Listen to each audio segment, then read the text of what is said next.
From Washington, this is VOA News.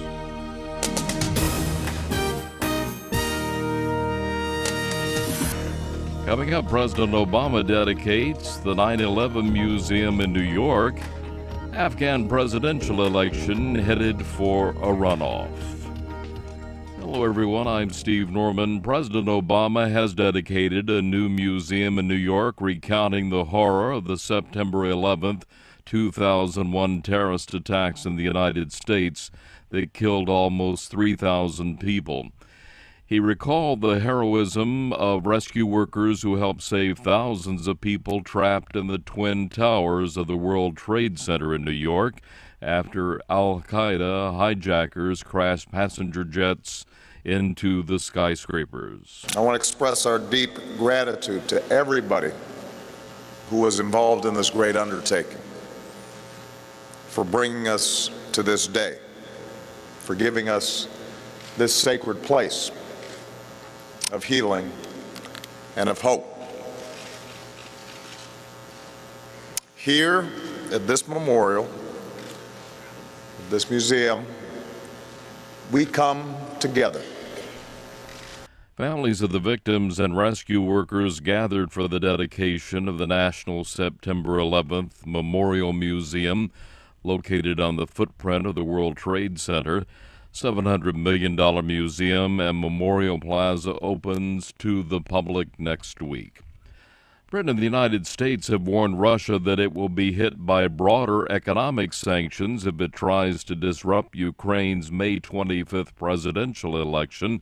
Following talks in London, British Foreign Secretary William Hague said Russia's behavior towards the elections will determine whether it will be a target of wider economic and trade sanctions by the U.S. and the European Union.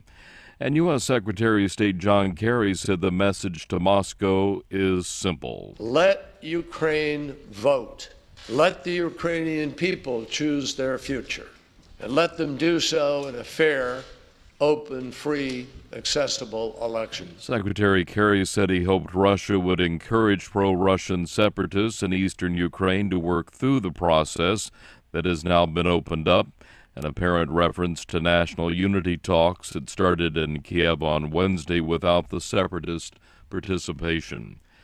Medical charity Doctors Without Borders says 5 of its workers have been freed after months of captivity in Syria. Group announced Thursday that the 2 of the captives, aid workers, were freed on Wednesday. The other 3 were released last month. Doctors Without Borders closed one of its hospitals and 2 medical centers in northwestern Syria after the workers were abducted in January. Syrian rebel fighters have blown up a government military base in northern Idlib province by tunneling under the besieged outpost and setting off explosives. That story now from Edward Uranian. An enormous explosion Thursday destroyed part of the government-controlled Wadi ad-Daif military base near the rebel-held town of Marat al-Nu'man in Idlib province. It was the 4th such explosion to hit a government position via rebel-built tunnels in recent weeks. Al Arabiya TV reported that the 850-meter tunnel beneath the Wadi ad-Daif base took rebel fighters 7 months to dig. Opposition activists claim that dozens of government soldiers were killed and wounded in the blast, but it was impossible to confirm the figures. Edward Uranian for VOA News, Cairo. Official results from Afghanistan's presidential election show none of the 8 candidates won a majority in the first round of voting. That's forcing a runoff between the 2 top vote-getters next month. Ayaz Gul has details. About 7 million Afghans turned out to vote in the April 5th presidential election, in which frontrunner Abdullah officially received 45% of the total, while former Finance Minister Ashraf Ghani finished second with nearly 32%. While announcing the final results in Kabul, Independent Election Commission Chairman Ahmad Yusuf Nuristani said 64% of the voters were men and 36% women. He said after reviewing the decisions of the Electoral Complaint Commission, which adjudicates complaints, it is evident none of the candidates received 51% of the votes. Nuristani announced the election will go to a runoff on 14th of June between Abdullah and Ghani.